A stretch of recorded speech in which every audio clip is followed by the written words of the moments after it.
I'm Mike Berry. I'm Renee Langevin. And I'm Sean. And this is explAInED.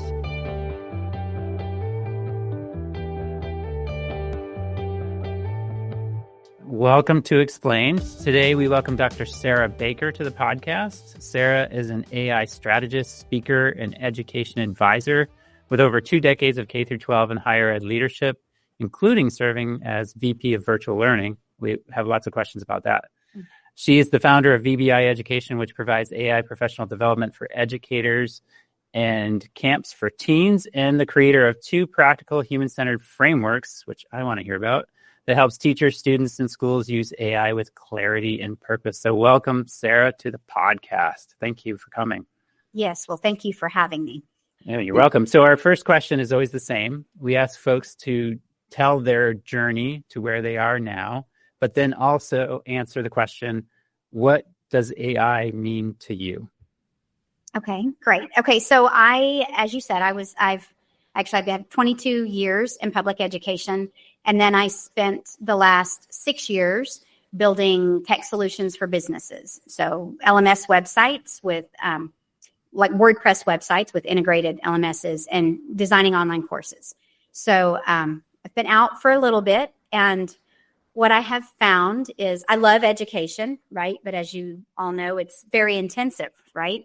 And it's an all-consuming love, but it is all-consuming. So I kind of stepped away a few years ago and tried this other venture and did some work with leadership development, and I have loved every minute of it. But education pulls me back because my heart is there. And so like when COVID happened, I came back, and that's actually when I started. I was working as a freelancer just under my name, but I started VBI during COVID, and it's virtual blended in-person education because I didn't see anybody stepping up and saying, here's how you can pivot. Here's how you can do a blended program, or here's how you can have an online school. And it was it was a rough situation, and I felt like I had all that information. And so I needed a way to share it. So that's when I stood up the VBI Education business front. So, and then as that went through, I transitioned it back and just decided, well, I already have it set. So I went ahead and continued developing websites under that name. And then, in 21, I started using Gen AI. I joined a book challenge. I have so many started books that I never finished, right? I still have the sci-fi novel from college. So I saw this book challenge and I was like, oh, using AI. Now that's interesting, right? I could totally do that. So I joined that in the fall of 21 and published a book in January of 22. And from the first time that I started using it, I've used it every day. Because especially being a solopreneur, like I can get so much more done. But it fascinated me because I am a writer at heart too. And so what it was designed to do originally, I bought a marketing AI, it was actually Jasper. And it was designed to be just focused on marketing. Well, I used it to write a nonfiction book. And then I realized, I could use it to ideate and I could use it to brainstorm. And I just started doing all of these things. And then, of course, when ChatGPT hit the scene, that was exciting. It actually took me a little while to use it because I already had my tool, my favorite tool that I was using. But then everything has just kind of exploded since then. And again, I got pulled back in this time because I have a 15-year-old who is still in public schools. And she came home and told me that they banned ChatGPT. And I laughed because it seemed so ludicrous. Like, are you kidding me? Like, I do so much with this at work, and it has just magnified how much I can get accomplished. And a school is going to ban it instead of teaching them how to use it. Like, I could not believe that that's really what was happening. And so I started expanding and like paying more attention on LinkedIn to what schools were doing with it. And that it was really alarming how often I saw that and how educators were defending that. And so here I am, and I am trying to figure out what I can do to help, because again, I have all this knowledge and I want to be able to help. We're in the next emergency, right? It was COVID then, and now it's AI. And so I'm trying to figure out, I started with the teen camps, and then I thought, you know what, the school year's about to start.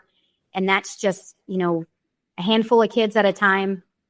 So if I design the curriculum, then maybe I can get it out and I can help more and like just be a source of calm in this storm that we're in and just try to help figure out the way forward.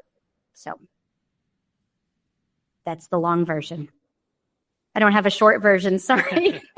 We like the long version. All right. Good. Yes. I kind of go ahead, Renee. No, go ahead, because I think you want to respond to what she said. So Yeah, well, I really have two things. One is given how fast large language models have changed. I was just like, when you say that you were using one in 2021, that sounds like cave times almost. Like prehistoric, but not quite. But it's just like very different. That's the first thing I was wondering. And then the second thing is if you could just tell us more about what those camps are like, the AI summer camp. Sure. Okay. So Jasper actually was, it started out, I'm going to say the developers were they were very much ahead of their time. Like just the UI, the user interface for logging in. And again, it was supposed to be a marketing platform. So you would go in and they already had, buttons. You click on this and it would like give you a prompt. So, it was still, of course, built on that, but it would give you a prompt for if you wanted to write a marketing email, right? Or if you wanted to write a sequence of emails, then it would give you the prompt. You would put in your information just like you do now. It was really, when I look at some of the models that are out there now, I still actually prefer the interface that Jasper had. They really did an exceptional job with that. I don't use it as much, but a lot of that is because they have really honed in on the marketing field. And so which makes sense from the business model. But what I learned, and it was early days, but I learned the skill of iteration, right? And that is what is such a key component of my frameworks, because even on LinkedIn, and even emails and website copy, I see things and I can tell right away if that is one iteration, that is, here's the prompt. And and I think when you don't use it all the time, you don't recognize, right? But I've been doing it so long, and I'm sure if y'all use it, anyone who uses it on a regular basis, you start seeing those AI tells. And I can go back to my early writing and see where I let them sit, because I was like, oh, wow, that sounds great. In the changing business landscape of today, there are those phrases that. So, there was a lot of the same issue, but that is why, that is where my frameworks come from, because I learned how to think about it, and I'm a very strategic person. I have to understand, what are we thinking and why are we thinking it, and how do we help others do it? So, it was definitely K times. Right. One of the things that I notice in a lot of AI writing is it's like, it'll start off like, it's not about this, it's about that, Yes. It's not blah, blah, blah. It's blah, blah, blah. So I see a lot of that now. Yes, absolutely. Well, and there's terms too. Mike likes my example, I think. Yeah. Oh. But, yeah. Well, that's if you dive into, I got so tired of seeing, and it's crucial. I literally started, I was creating courses, writing courses and using AI, but I started and I've always been at this, a writer, right? So the service is always there, but I was like, do not use these words. That is in my prompt. I can't stand that. And they're natural words that we use, and it's kind of terrible what AI has done to. I know. I had to tell mine to stop saying chef's kiss to me. Stop saying chef's kiss. Stop it. Yeah. He didn't get that from AI. That's just his tell word. Yeah. Yeah. It's funny the AI words are words that AI is using. They're getting canceled. I saw a post this morning from Leon Furs, and he made a T-shirt of like all these words that indicate you've used ChatGPT. It's So it's like, oh, I can't use that word anymore now. Yeah. right. I know. Yeah, it's kind of, well, and even the sentence structures, we write that way because it makes it interesting. But now anytime you see that, it's not this, but it's this. Well, we do that because it learned off of engaging writing, and it picked up what's the most popular writing on the internet. And it's taken that. And now we're like, wow, that's so overused. Like it is funny. It is definitely going to change our language use. It seems in a way, when you were talking about how Jasper worked, and I'm not familiar with it at all, but it seems almost like a custom LLM.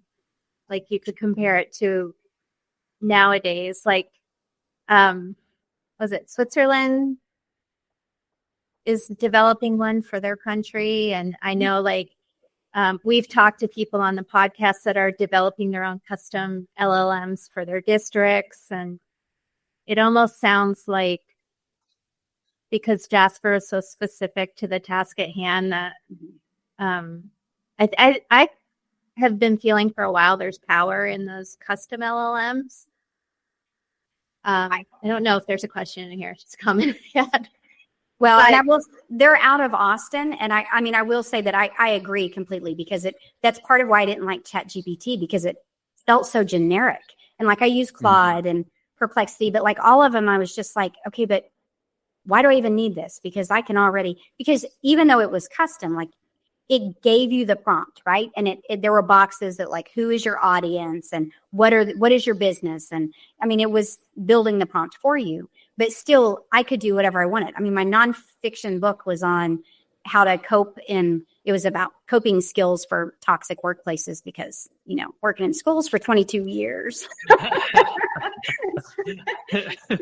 I learned a lot of those, taught my staff a lot of those. So, but still you could, even though it was custom, you could use it for what you wanted. And I definitely agree with you that, Renee, that there is definitely power in that. And I hope to see more of those, especially for education, that aren't just click this button, but it's substantial, and educators can understand this is the information I need to supply to help the outputs really be useful. Because the push the buttons that I'm seeing that's really concerning me. Like a teacher should never, and I know they don't like, you're educators, right? Mm-hmm. So you say, let's write a lesson plan and here's my topic. Oh no, like that's not what we do. The first time you get that out, and then you're like, oh, now I have to do more work because this is trash.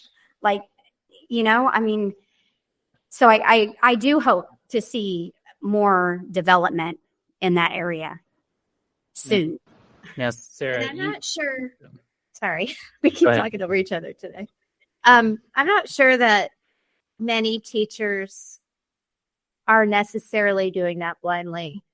Like, it seems like that's the concern, but just like the three of us are in 3 different school districts, even though we're all in the same state, I would say that none of us are seeing that teachers just, oh, cool, I'm going to have it make a lesson plan for me for environmental science. That they're actually very skeptical of the outputs that they're getting from these tools as well.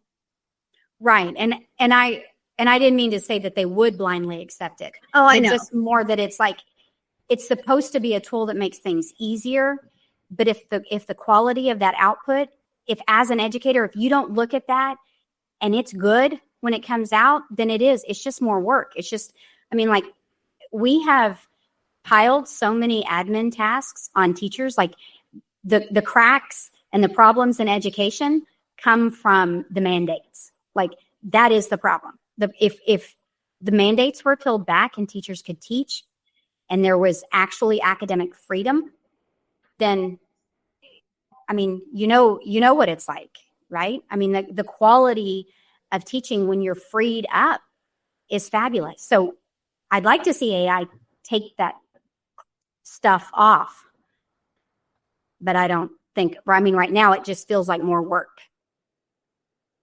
Yeah, one of the things you mentioned that really sparked an interest. So as a state, we operate under the guise of proficiency-based learning. So everything starts with a set of standards, works down to prioritized standards and proficiency scales, and then goes from there. And when you talked about developing your framework, and that you said something like, I need to understand something completely and work through it.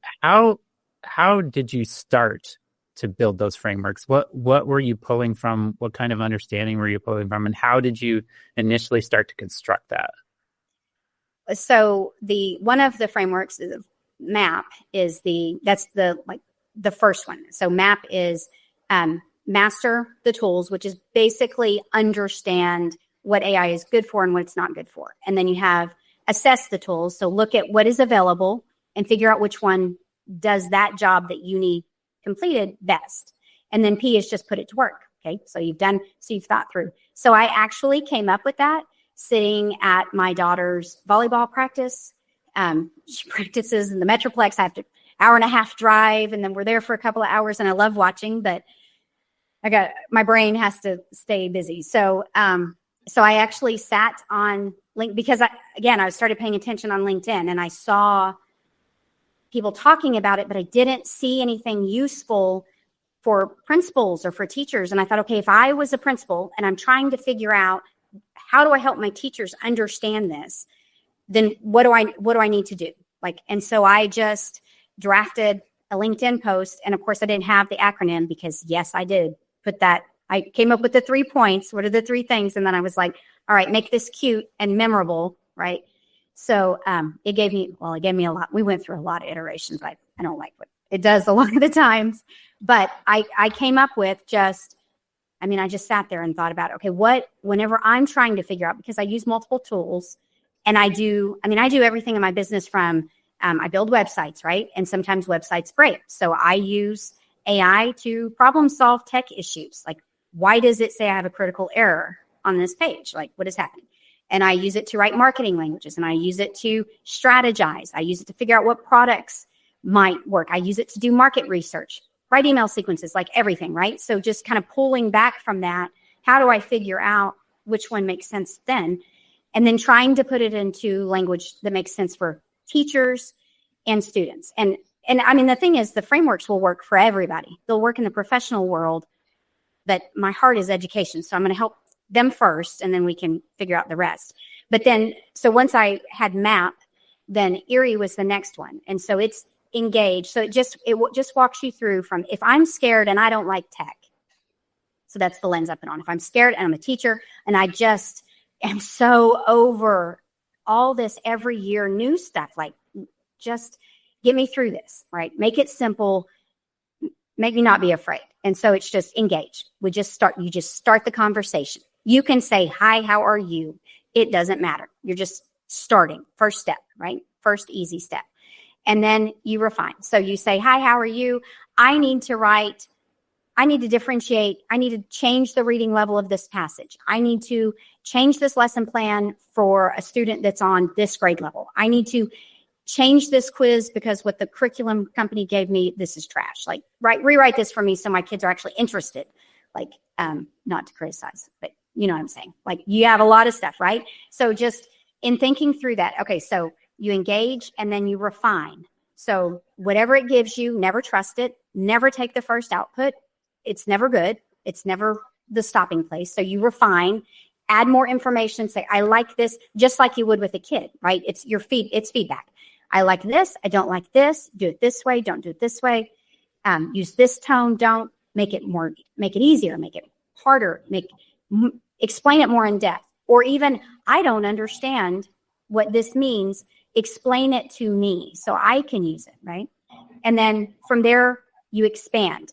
You want to once you get it going down the right direction, you expand it into what you want, because you've trained it to this point. And then the last one is just execute. Okay, now you have your product, and stop, because you can get lost in those thread that goes on forever. So figure out once you have the product that is good enough and you're ready to execute, then figure out what you're doing with it. Or you email it or put it in a Google Doc or whatever. So that's it. Like, I mean, it's really just how do we make this doable, manageable? And it is meant to help. It's meant to give teachers a place, a calm, a strategy. Just, okay, well, it's not that hard. Because once you do it a little bit, it's really not that hard, right? And then also give that to students so they're not copying ChatGPT and turning that mess into their poor teachers. Like, so that's how I came up with it. So do y'all that works for me? Well, so like what are y'all using in your districts? Like, do you have like AI training that's happening, or is it kind of everybody? I mean, are y'all seeing among other educators, it's kind of everybody for yourself? Yeah.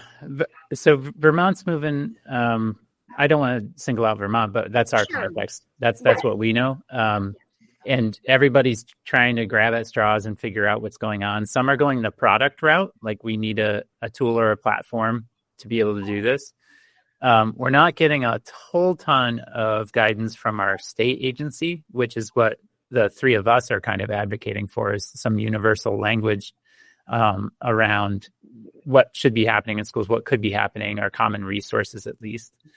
Some schools, Vermont prides itself on local decision making. So there's different environments where towns and communities feel different ways about AI and technology in general. So there's all sorts of things in there. But generally what we're seeing, connecting with the people that we know in Vermont, is everybody's in that same space of panic / questions / research, like what do we do? And we think that this fall, schools and districts are going to hit the ground running, unfortunately, probably in multiple directions. But there's going to be an impetus to, people are going to be asking questions. Parents are going to be asking questions. Educators are going to be asking questions. And there's going to be a need to respond in some way. So it's kind of the origin story of the podcast, actually, was an attempt to bring that conversation to Vermont and be able to ask some questions. But yeah, we're kind of everywhere right now.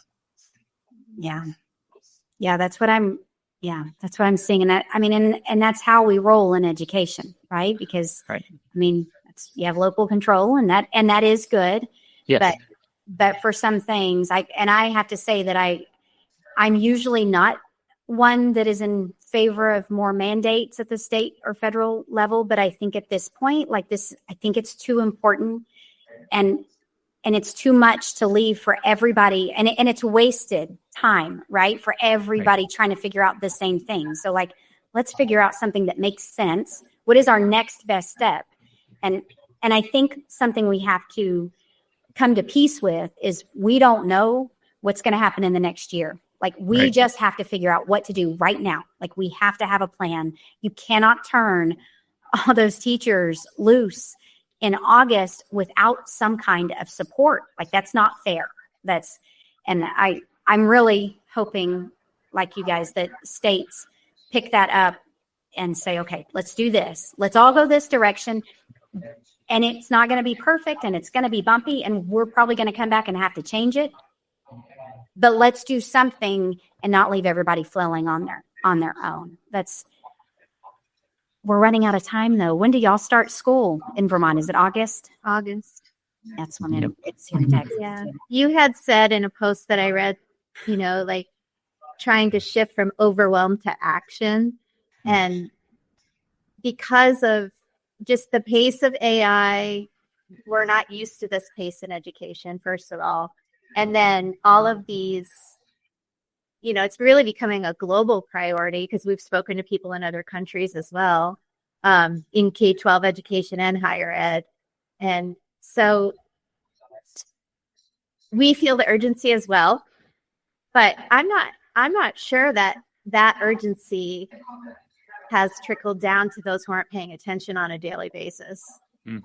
I don't know that they're feeling that. I feel like we're feeling it. I've been feeling it since the beginning of last year, but so if you were to give advice to leaders, superintendents, administrators, what should they tackle first in August or getting ready for August in service? Well, I think, so I think number one, having policies, I think they need to address if they have a policy that bans AI. I think that is a definite no-go. I think it doesn't make sense, and it's not good for the kids because they're going to graduate. Like, you really want a whole class of seniors coming out of your school who doesn't know how to use it or who thinks it's wrong to use it. Like, I think we're not preparing kids for the real world, and that really concerns me. So I think banning AI has got to be out. Just that has to stop. And I think they need to have a solid plan, and I think it needs to be about strategy, not tools, because y'all are watching it every day. The tools are changing every day. And if we focus on here's how you use ChatGPT, well, it's going to be different how you use ChatGPT in a month.